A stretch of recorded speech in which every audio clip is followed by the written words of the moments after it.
Merci pour nous avoir gardé, protégé la nuit. Merci pour tout ce que tu as fait au milieu de nous la semaine. Tu nous as été favorable en tout et pour tout. Voilà, nous bénissons ton nom. Voilà, nous élevons ton nom, Jésus. Et merci également pour la parole que tu nous envoies aujourd'hui. Selon qu'il est dit que Dieu envoya sa parole les guérit. Et il fit échapper de la force. La parole de ce matin vient pour nous faire du bien. Vient pour nous consoler, nous transformer. Merci pour tous les bénéfices de la parole d'aujourd'hui. Je viens chasser loin de nous tout esprit de distraction pendant l'écoute de la parole. Laisse la parole de Dieu pour s'exprimer, prendre place au milieu de nous, au point que tout se passe uniquement pour ta gloire. Et voilà pourquoi nous t'acclamons ce matin. Nous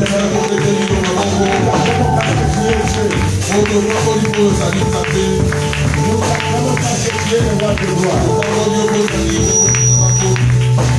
Au nom de Jésus-Christ. Amen. Amen. Voilà, avec le respect des gestes et barrières, saluez votre voisin, votre voisine. Et après, vous approchez pour apporter votre offrande. Fidélité à Dieu.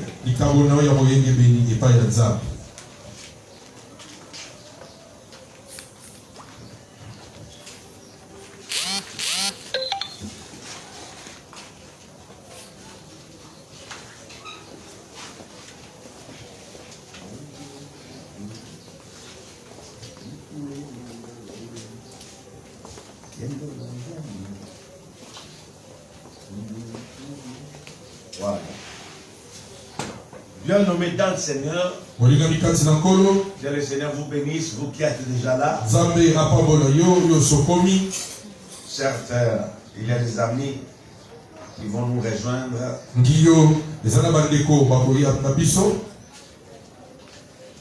Pendant ces temps, les gens n'ont pas la notion du temps, ils ne savent pas en quel temps nous sommes. Qu'est-ce qui se passe exactement?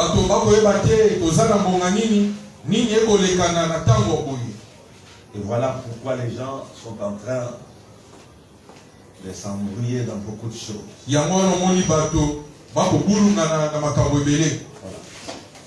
Nous allons travailler et ce matin le Seigneur fera du bien, fortement du bien à une personne.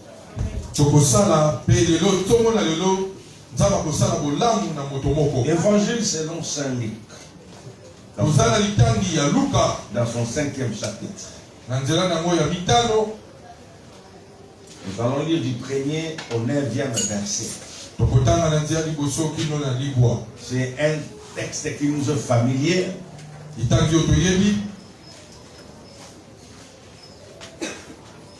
Comme Jésus se trouvait, oui. Comme Jésus se trouvait auprès du lac de Génézareth et que la foule se pressait autour de lui pour entendre la parole de Dieu, il vit au bord du lac 2 barques. Tous les pêcheurs étaient descendus pour laver leurs filets. Il monta dans l'une de ces barques qui était à Simon et il le pria de s'éloigner un peu de la terre. Puis il s'assit et de la barque, il enseignait la foule. Lorsqu'il eut cessé de parler, il dit à Simon, avance en plein eau et jetez vos filets pour pêcher. Simon lui répondit, Maître, nous avons travaillé toute la nuit sans rien prendre, mais sur ta parole, je jeterai le filet. L'ayant jeté, ils prirent une grande quantité de poissons et leurs filets se remplirent. Ils firent signe à leurs compagnons qui étaient dans l'autre barque de venir les aider. Ils vinrent et remplirent les 2 barques au point qu'elles sont foncées. Quand il vit cela, Simon-Pierre tomba aux genoux de Jésus et dit, Seigneur, retire-toi de moi parce que je suis un homme pécheur. Car l'épouvante l'ayant saisi, lui et tous ceux qui étaient avec lui, à cause de la pêche qu'ils avaient faite. C'est la parole du Seigneur. Nous rendons grâce à Dieu. Merci beaucoup. Nous disons, je demanderai à mon major d'être vraiment un peu patient, qu'il attende que je finisse le message. Je sais qu'il a un rendez-vous avec le chef. Quand pour moi de finir le message, après je vais le présenter pour un mariage. Après il va partir. Mon major ne va pas traiter.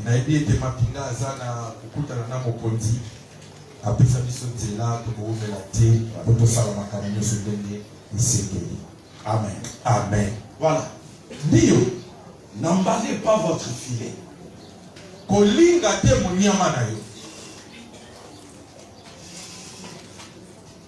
N'emballez pas.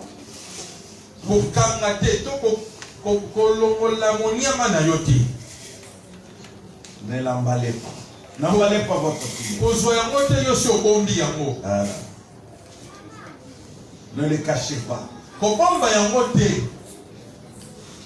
C'est ça le message de ce matin. Un message qui vient vraiment motiver beaucoup de gens ce matin. Et après cela, il y aura un service, un glorieux service de guérison.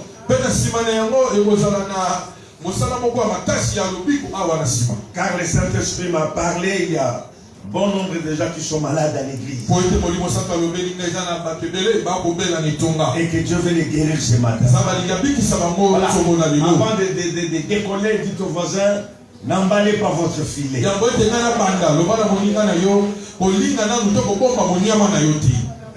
Comment vous avez dit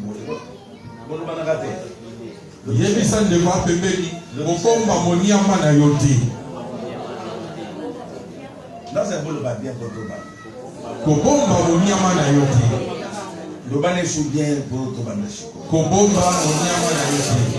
voilà. Jésus se retrouve auprès du lac de Génézareth.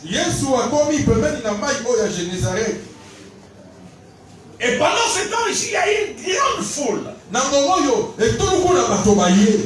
qui se pressait pour pouvoir écouter la parole. Certes, la foule reconnaissait. C'est dans la vie, c'est dans la parole que se trouve la vie. Celui qui reçoit la parole reçoit automatiquement la vie. Celui qui reçoit Jésus reçoit automatiquement la vie. Voilà, il n'a pas hésité de déclarer une fois. Moi je suis le chemin, la vérité et la vie. Non une vie, mais la vie. C'est en Jésus que nous avons la vie Zoé. La vie dans son entièreté. La vie salutaire. Cela ne se trouve qu'en Jésus-Christ. Voilà. Jésus se retrouve dans ce lac-là. Et la foule était tout autour pour écouter la parole. Mais il remarque quelque chose. Deux barques se trouvaient dans ce lac-là. Et un élément important. Dans ces démarches-là, le pécheur descendait déjà.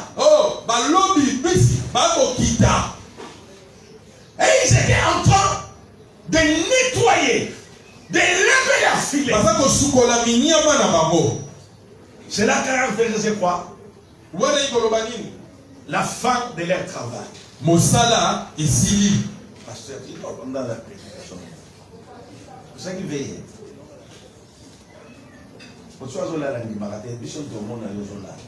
Alléluia. Amen. Voilà. C'était un signe que les amis ici présents, ils étaient arrivés à la fin de leur job. Ils avaient travaillé. Ils arrivent à la fin. Ils nettoient leur filet. Ils lavent leur filet. Mais avec quel résultat? C'est ce que nous allons découvrir. Ils lavaient leur filet. Et cela c'était après avoir péché toute la nuit. Écoutez-moi bien aimé. Un élément qui va vraiment certes nous aider à comprendre et à saisir les messages de ce matin. Il y a un principe dans la pêche. Le principe c'est quoi? Le poisson pendant la journée ne résiste pas à la chaleur. Ne résiste pas au soleil. Voilà pourquoi ils descendent en dessous. Là-bas. À cause de quoi? De la chaleur. Et voilà pourquoi pendant la journée, la pêche est toujours compliquée.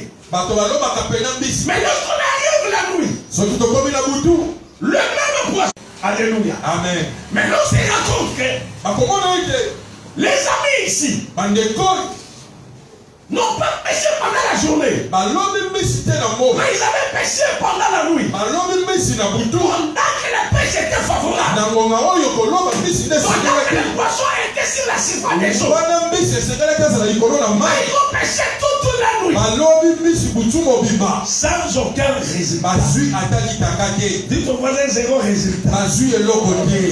Jésus qui arrive là-bas, il demande qu'on lui donne une ligne de base. Il a monté dessus. Et il a commencé à enseigner à la foule. Et lorsqu'il a cessé de parler, il dit à Pierre, avance en plein eau et jetez vos filets pour pêcher. Simon Pierre lui répondit, mais nous avons pêché toute la nuit. Nous avons pêché pendant que la pêche était favorable, sans rien prendre. Mais sur ta parole, je jeterai le filet. Et l'ayant jeté, il prit une grande quantité de poissons. Il fit signe à leurs compagnons. Ils ont demandé un secours. Ils ont demandé aux amis de venir les secourir. Voilà, à cause de la quantité de poissons qu'ils avaient. À cause de la pêche miraculeuse de matin. Une personne au milieu de nous. Pour faire la pêche miraculeuse de avec une grosse quantité de poissons.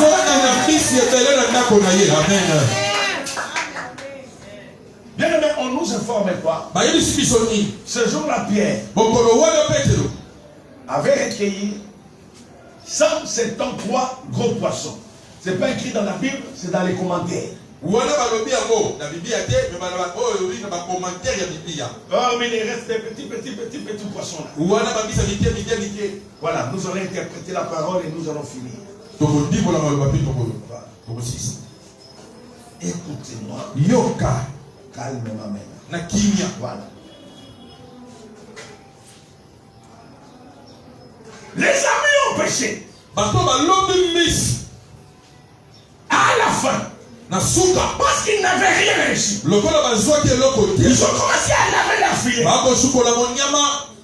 C'est quel symbole là? C'est le symbole de désespoir. C'est un désespoir. Qui sait peut-être. Ils avaient déjà laissé des promesses dans leur famille. Maman, lorsque nous allons leur dire, nous allons acheter ceci, cela. Nous allons faire ceci, cela. Mais c'est une telle déception. On a malheur filet. C'est Et l'homme exagère. Il marche dans ce Et l'homme métier. simba tena bosimba l'homme Mais le lendemain n'est pas parti. l'homme eza yo Le te. lendemain appartient à L'homme eza l'Éternel. nzambe. Oh, laisse matin que le Seigneur Nzambe lelo assure votre lendemain. akobisa asimba lobi na yo na kombo na Parce qu'il le fit.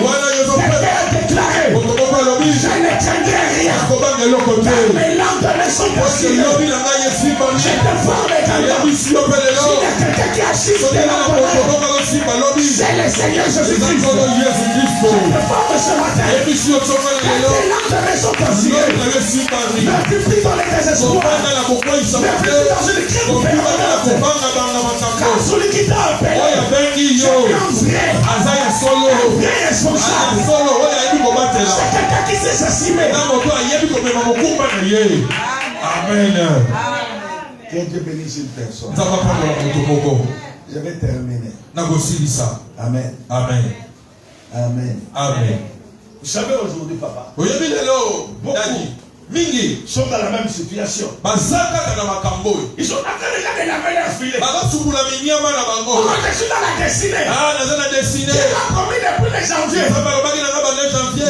ne vois rien. naomona Il te m'a promis un mariage. nzambe alobi libala Je ne vois rien. naomona te Avec les fiançailles. nako makwelani oyo Quand l'heure arrive, moko aye l'autre passe. mosusu akei Rien ne marche. eloko esika Avec te le business. Et na mosala vous êtes en koteka train de la même. Je vais te former. nga nayebisi Même yo si vous avez déjà la bonne filet. tosukolaki Ne les jetez pas. kobwaka yango te aleluya Ne les mettez pas à côté. kobwaka ngo na pembeni te yaya atosukolaki moniama na yo kokotisa ngo na ndaku te kobwaka yango te kotimongo eza ndenge Même te si les M23 ata M23 arrivent à la porte, akomi na ekuke ya ndako na je ne yo peux pas effacer. yango kolongola te Promesse que Dieu t'a lepeli nzambe na bokoyi na yo yango kolongola te promis dans ta vie. yaka nzambe na bokoyi na yo Parole une personne. nzambe aolobela moko lelo nzambe aolobela ndeko moko lelo ata bakomi na ekuke na yo bakosala yo eloko te aleluya Si c'est Dieu qui vous parle, sokela nzambe alors soyez bénis ce matin. akolama na kombo na yesu Ne lavez pas les filets. kosokola moniama na Si yo vous te l'avez déjà lavé, nasukolaki yango ne les jetez pas. Ne fallait pas les filets. kozwa yango tongo Le Seigneur que nous servons dans cette ntango église, osala na etonga il oyo n'est pas le Dieu des œuvres ada inachevées. nzambe oyo asilisaka makambo Quand il te commence une œuvre, soki asali il amène jusqu'à la fin. akomemaka kino na su C'est dans le premier mariage. alakaki libana Cette femme était traitée. La promesse de Dieu finira par triompher dans ta vie. ebilaka na nzambe ekosalama kaka wana tozangi mai solo na biso koto tozosepela bazotuta fufu na liboka Voilà. awa nabosanaka te tozotuta fufu na mama nika Ah, non, qu'on en a ai Allez, l'histoire. ai On ne change pas l'histoire. bachangeaka lisolo te Alléluia. amen Alléluia. Amen. Ne lavez pas votre filet. kosukola moniama te Alléluia. Même sous la veille, vous l'avez lavé, maman. soko sukolaki yango Ne le jetez pas. kobwaka Car ndenge le même filet kasi moniama ne va s'en servir aka pour kosalela te bénir. mpona pambola yo Ya. Je dis que le même filet moniama ne wana va s'en kaka servir de cela aka pour kosalela pouvoir te faire du bien. mpona sala yo Pour bolamu te bénir. pambola yo Pour te guérir ce mpona matin. kobikisa yo na Pour tongo pouvoir na te lelo soutenir ce matin. C'est le même filet. akosalela kaka moniama wana Filet. moniama mosusu te Filet. moniama wana kaka oyo lobi Mais cette fois-ci, kasi mbaloyo c'est combien tu fais ça? ezalaka na kisoto balobi Bien affilé. amen Toi non plus ne rejette pas. yo mpe kobwaka te Le filet, c'est quoi encore? moniama eza nini C'est ton instrument de travail. eza eloko na oyo ya mosala Mon Dieu. Le filet, c'est quoi? moniama eza nini C'est ton gagne-pain. eza eloko oyo ezelaka lipa Je me dis, eza loba na yo le même commerce là, mombongo wana que toi tu dis petit, oyo ozoloba mokie que toi tu minimises, oyo omoni pamba c'est le même commerce là. kaka mombongo Il wana va changer l'histoire de ta vie. oyo ekobongola lisola bomoi na yo amen Alléluia. amen Maman, des fois on se dit, tout le monde a rabat dans la batu, bazo de Kaawa, nous sommes au Tekane la VIX. Vix Kakro. Vix. Attends, vous avez un père de famille. Parce que ça peut pas dans ma commune à l'université.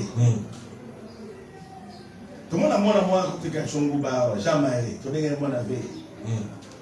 garçon n'a été en tout cas, c'est pas moins de 20 ans. Les gens qui tu es dans ma colonie, autant de la bien. C'est que tu minimises là. C'est que tu négliges là. C'est ce qui va te bénir dans ma vie. C'est ce qui va t'élever dans ma vie. Si je t'étais chez les Anglo, tu es très fort.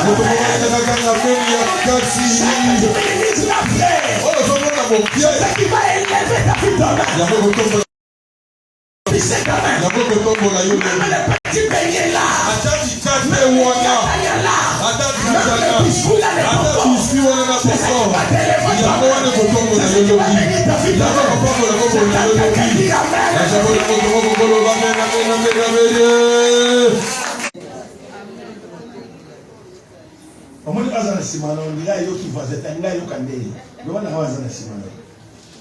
Comment n'a pas batté mbongo na yo sala lelo. Tuna yoki. Tuna yoki. Oyoki. Alléluia. Amen. N'emballez pas votre filet. Kokanga monyama na yoti. Car un miracle moi est à la porte. Les années écoutées. Une bénédiction est à ta porte. Les années écoutées là. Voilà. Colina ya voté. Ne sois pas désespéré dans la vie. Et surtout que toi tu viens prier à l'église. Et toi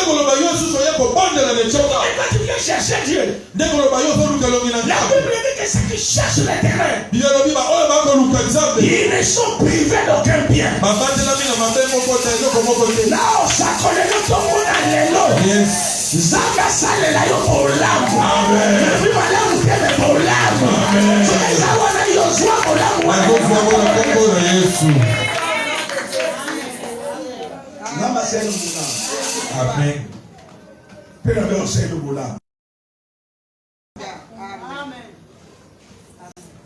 Alléluia. Il avait l'air filé. Le désespoir. Il avait l'air filet. C'est également quoi? Mais je mérite de dire. N'emballez pas le filet.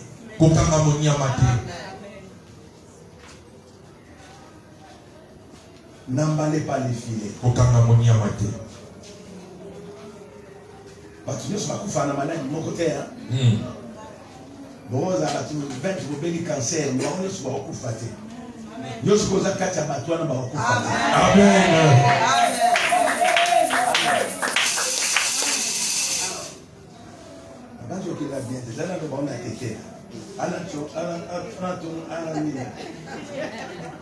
À ta fable de la fontaine à l'obi, tous étaient malades, mais tous ne mourraient pas. Donc, à ta batulion, ça va vous mettre dans la maladie.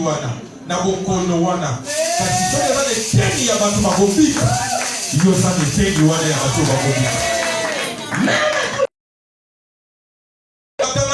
ne sont pas condamnés à mort. Il y a des prisonniers qui font exception. Moi je te déclare ce matin, il y a une exception dans la loi. On a condamné dans ta famille.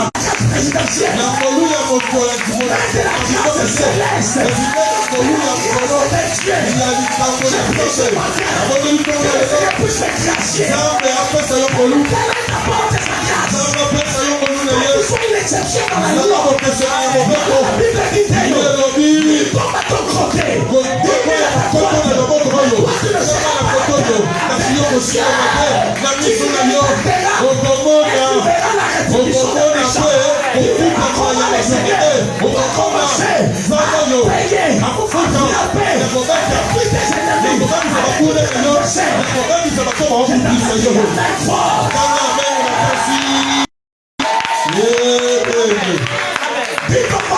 Je suis une exception dans la loi. Il y a une c'est encore, il y a mon convie de mon mangaté. Il y a mon timé de mon mangaté. Il y a mon chité de mon mangaté. Il y a mon chité de mon mangaté. Au nom de Jésus. Quelle autre chose ce matin? Il y a une exception dans la loi. Il y a Yozayete. Il pas à yote. Alekiona qui yote.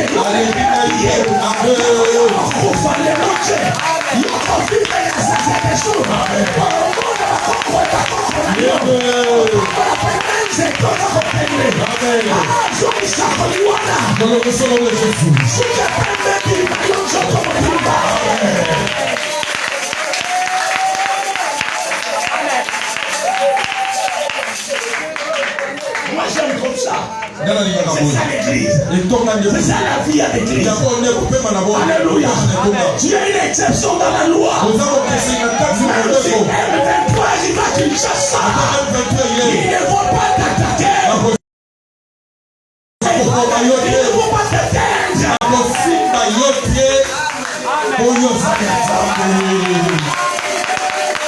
Alléluia. Et moi, c'est les bonnes gens ne disent pas. Le bon faisait Amen, Amen, Amen. C'est pas comme la fête, allez nous soukater. Alléluia. Non, les allez nous soukater. Akikina njini, ayena kijavyo na ndafuna ya zake. Akuchika kupateza ya yeke. Kalia kufanda wana mlovi. Kalia kufanda wana mlovi. Alléluia.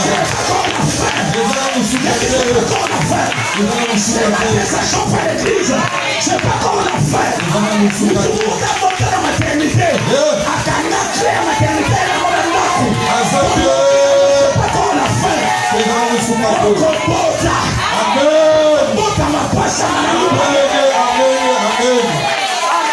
Yes. C'est pas là.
Tout celui qui est né de Dieu, lui offre du monde. Pour régner, non, ça connaît la langue, il y a la désirée par la gueule. Non, la Bible est coquille. Non, la Bible est belle et vie. Pour régner pas l'ignorance. Pour régner la connaisse de la Bible. Pour que tu parles au collier ailleurs. Pour que tu parles au collier ailleurs. Amen.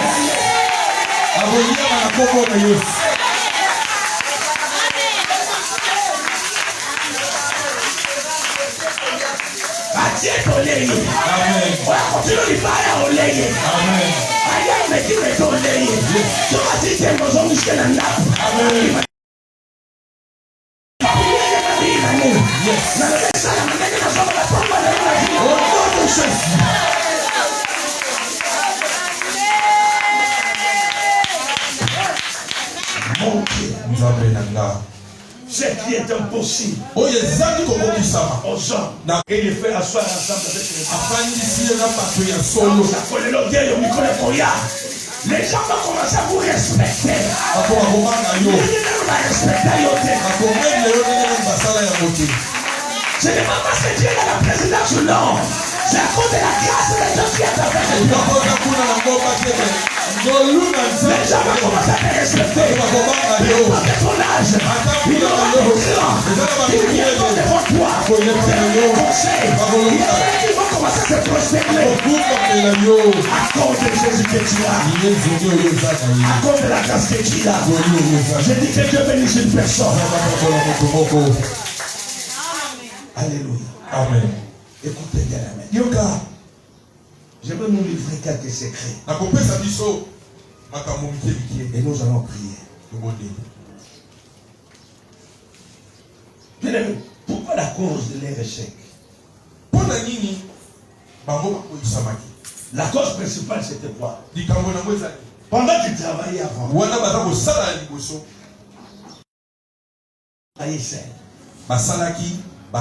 Psaume chapitre 127, verset 1 à 3. Psaume 127, 1 à 3. Si l'Éternel ne bâtit la maison, le bâtisseur travaille en vain. S'il garde la vie, vous mangez les peines de douleur.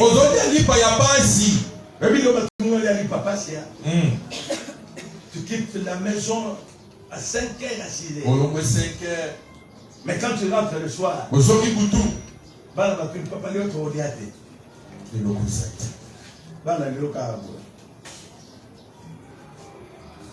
travaillez beaucoup, mais vous récoltez peu.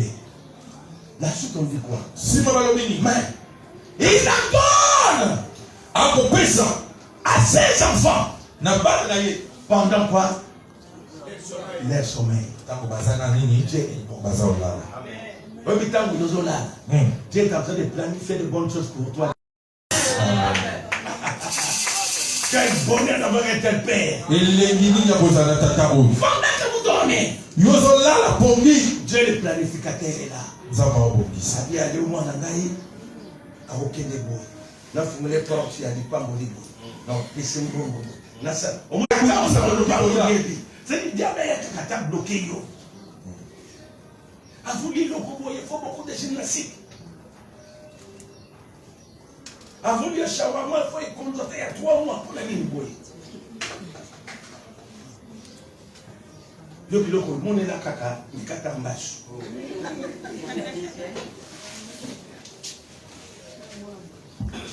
Boyo, quand nous débattons de vie, c'est la qualité. Non, c'est la quantité et non la qualité. Vous avez un défi sa quantité. Vous êtes désolé, Charama, oui, mais n'entendez comment mère. Les 4 mères, vous savez la kawana. Vous avez béton, moi, m'y parler. Des bords, oui.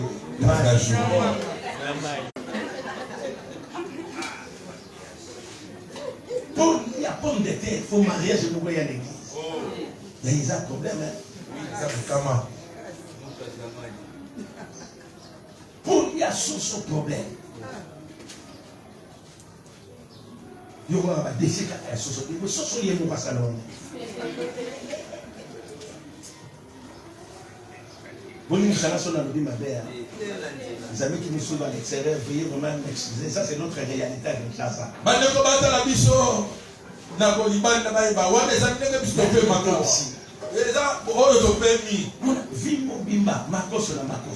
En réalité, ma cause est allée là. C'est un micro. Est-ce qu'on est pas prêt sur le quand tu linga, il y a un micro. Quand tu es sur les alacans. Vous avez besoin de faire un vous faites mon aîné. Les peuples qui s'en rappellent. Il y a Galilée. Quand tu me écoutes, ça commence.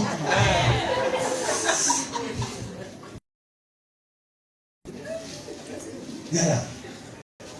Le monde voisin n'a pas eu vie à caca. Il sait qu'il n'a pas eu vie à caca. Mais il n'a pas eu vie à caca.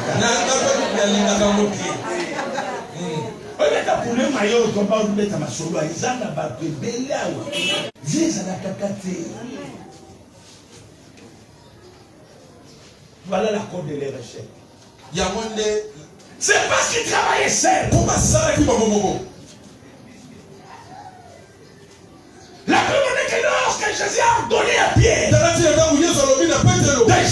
filet. Quelle était la réponse de Pierre? Hein? Seigneur. Quelle était la réponse de Pierre? Nous avons travaillé, nous allons Nous avons travaillé toute la nuit sans rien prendre. Pendant que la pêche était favorable, nous avons échoué. Un conseil gratuit. N'abandonne pas Christ. Invite Jésus-Christ dans ta vie. Qu'il soit avec toi tous les jours de ta vie. Qu'il pleuve, qu'il neige. À ton Seigneur. Qu'il pleuve, qu'il neige. Qu'il soit ton Seigneur. C'est parce qu'il travaillait seul. Et puis là, tu me souviens pas de l'église, mais ça sur la jeté. Tellement de problème d'équipe. N'importe où, on a une question, on a même à l'église.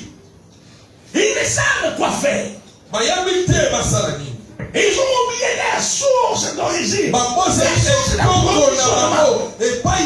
Qui est le Seigneur Jésus-Christ. Il est attaché à des idoles.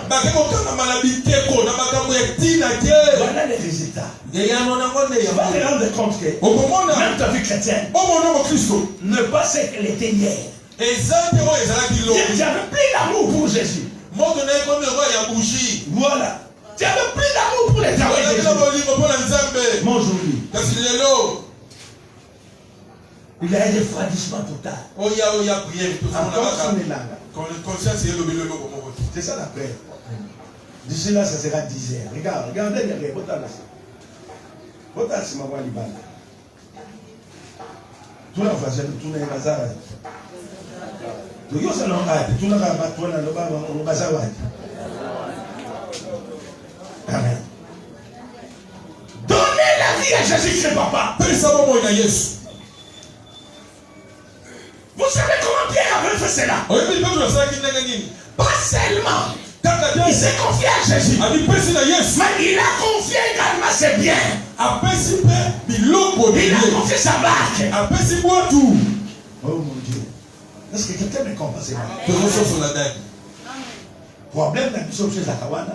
Au moment où ils sont là, la pesi Jésus. Mais non, c'est ça le problème. Na pesi Yesu mutema benga makamna ngai usala na ngai tukomesa ngai yini yango Jésus koleka awati kateliende shukira makamwa.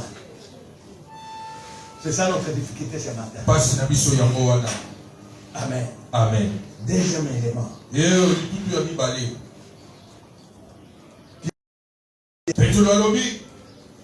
Nous avons travaillé toute la nuit sans rien prendre. Mais c'est ta parole. Je jeterai le filet. Je te dirai une personne est même important dans la vie. C'est votre foi. Ayez une foi audacieuse. La foi audacieuse. C'est une foi qui risque.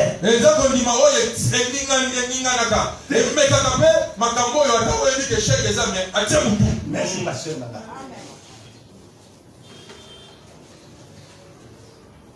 Apprenez à risquer. Mais apprenez à risquer. Amen. Amen. Les gens ont 5 000 $. Mais vous pouvez pas ça voter. Yo le 5 000. Eh, 50 coups tu n'as pas 5 000. Au bon projet là. Tu as besoin de l'audace. La Bible dit que c'est du peuple qui connaîtront leur Dieu.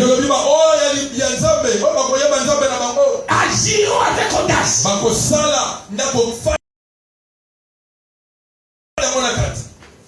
Alléluia. Même dans le ministère. Lorsque tu pries pour quelqu'un, pasteur, c'est pas à toi de les guérir. C'est le Seigneur Jésus qui guérit les malades. Prie seulement. Prépare la guérison. Le reste, c'est pas toi. Amen. À cause de l'audace, la porte.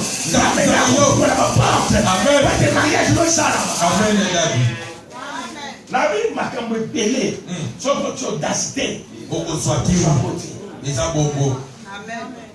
Moi, j'ai vu des gens après tant d'années de maladie. Un matin comme ça, c'est dit. Jean qui sont bois fini. Na mon nom écoute à discuter. Ya ba kufati. Babika. Bana bazani biso ba yebi. Na ba 90 ya. Twanda kutea batu awa mateya etaka bouleversement. Sauf qu'en église en Zabio nazoka très bien. Et ngolo baké azobela. Parce que tout est ibango. Koloba makambu négatif kati na yoti. Le langage de la foi. Et surtout quand on a français, mais qu'est-ce qu'on a français? Et on a mis ça comme Yes. donc, je suis malade. Oui, mais je suis les accompagnants. Hein? Dans un exode, Dieu a envoyé Moïse. Ah oui, son accompagnement a tourné. Qui m'a envoyé? Abidile, celui qui s'appelle Je suis, m'a envoyé.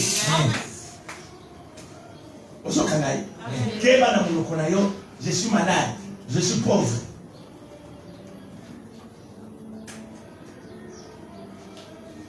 Donc, on a dit, les pays ça vous paye. Pas une capote. Les pays ça vous paye. Mon poteau, mon kébi, vous avez un bon manitant, mon liban. Oh, Mali, le ban amène pas mon tournant aussi. Amen. Yoka. Je suis né. Oh, je suis malade. Quand ça arrive, comment il y a Jésus fait? D'abord.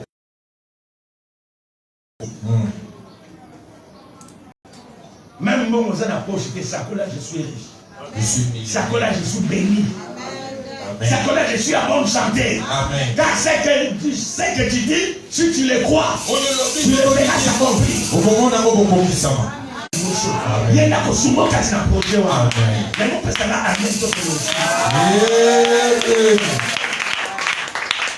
Alléluia. Amen. Un troisième élément. Cherche à tout prix. À avoir la révélation. Dans cette marche avec le Seigneur Jésus. Alléluia. Amen. Voilà pourquoi, bien aimé, lorsqu'il a jeté le filet, un miracle non conventionnel s'était accompli ce jour-là. Je suis en train de croire. Avant les 30 juin, une personne dans cette église se levait là.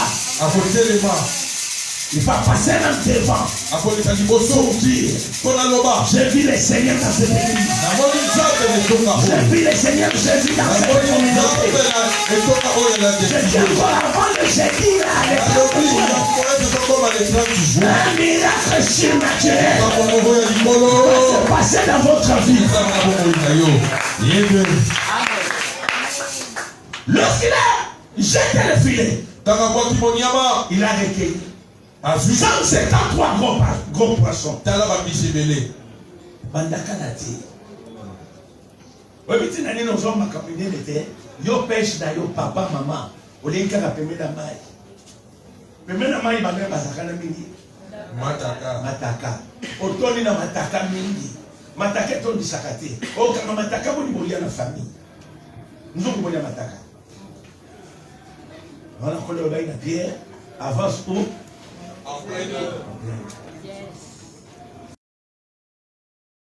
Katikati na mai ndio mnisije. En plein eau il y a des gros poissons. Na katikati ya mai. C'est en plein eau. En plein eau. Na katikati ya mai. Oui, il y a des cas de bénédiction. Ni pas molia mon. Ne vous contentez pas de miettes, s'il vous plaît. Mes enfants, je vous en supplie ce matin. Aussi la caca. Mais viens pour continuer. Nous avons plus ou moins $200 par jour à la fière. Non, vous allez que là, non, hein? Naoya. Ouais, père double Naoya nana. Kende lia, simakolia. Maintenant vous allez un peu ma caméra dans la vie. Sauf que si les gens ont besoin de Jésus. Et donc vous trouvez là que ma femme mourir Mickey. Ce qu'ils nous trouvent, ce sont des miettes de bénédiction. Les miettes. Bando sona chenet on a ma diaba. Fier kaka. Chenet on na tikal. Na tene pleno tikon na ko kenge le la gaya no. Il restera garder mon bijou. Qui restera garder mon bijou? Qui? Tu connais chenet mon ke wana. Bon kolobo nzamba ko pambolo okumula taba emerald. To na bande aussi là.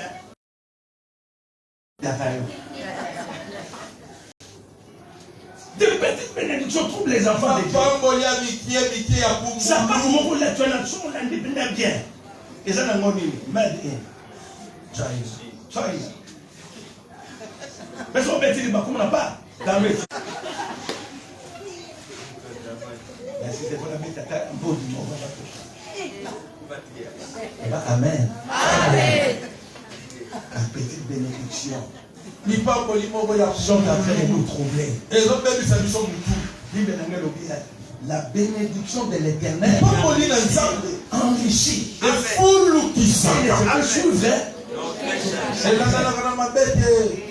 nous sommes aujourd'hui à $100 chagrin. À cause de $100 chagrin. $100. Et nous avons besoin de ici. Ici. Nous sommes 1 000, 2 000 ici. Nous sommes confiants. Comment il va?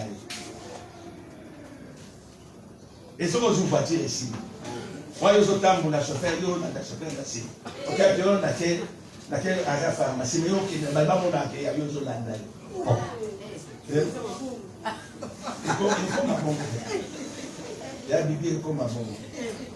voilà. Des petites bénédictions nous trouvent. Voilà ça, Mandakala.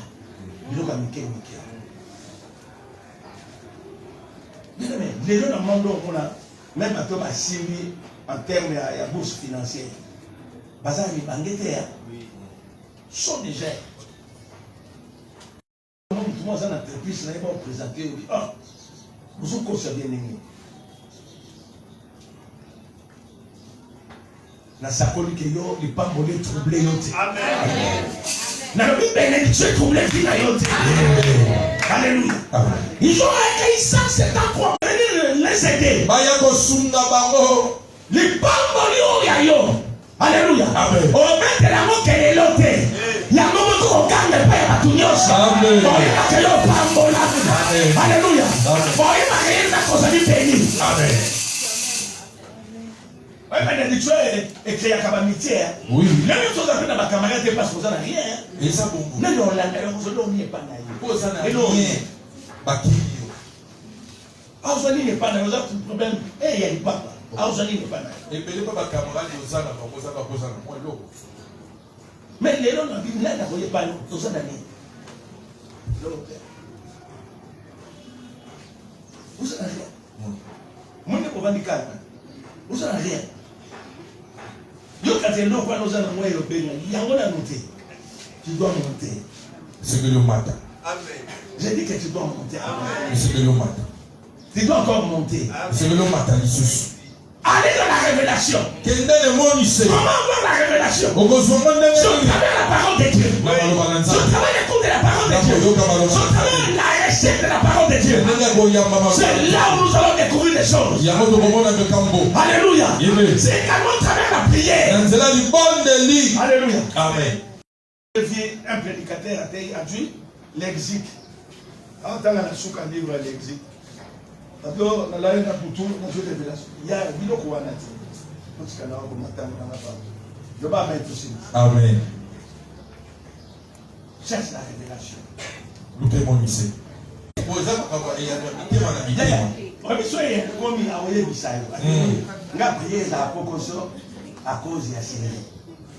C'est lui qui est Fatima Boula a soutenu Fatima Boula.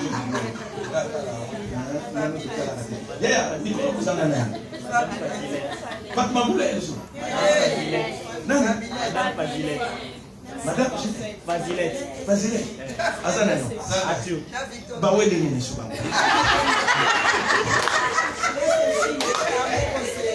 Madame Fazilette. Bawe ni. Yem balle nani.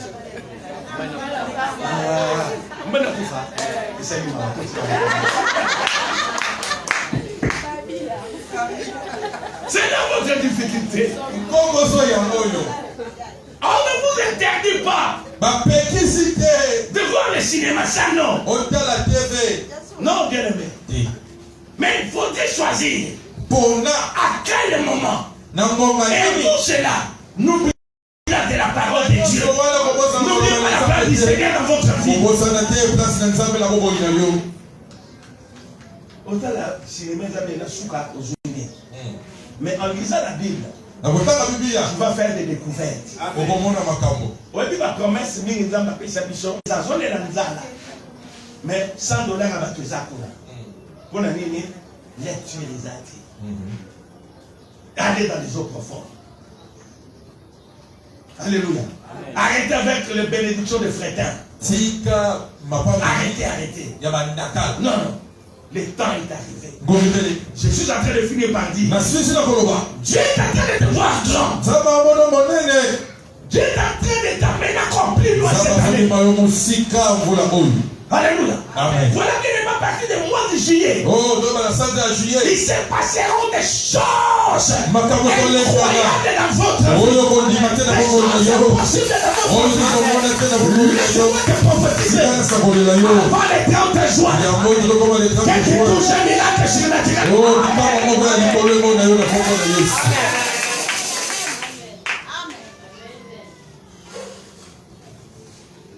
Écoutez. La Bible a dit,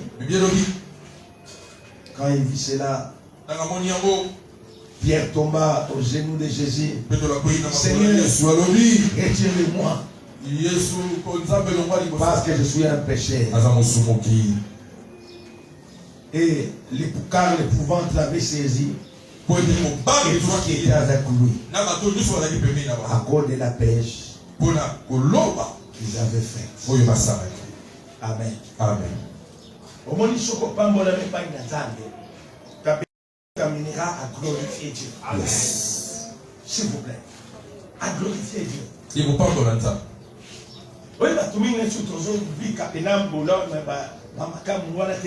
On a déjà des préjugés dans notre tête. Les papas t'amènes toujours à élever Dieu. Je finis par dire Amen. Comme je disais au début, n'emballez pas quoi? N'emballez pas votre filet. N'emballez pas. N'emballez pas le filet. Maman Souza, n'emballez pas le filet. Alléluia. Même si vous l'avez lavé, ne le jetez pas. Car avec le même filet, une pêche miraculeuse va s'opérer dans votre vie. Et dans cette pêche ce matin,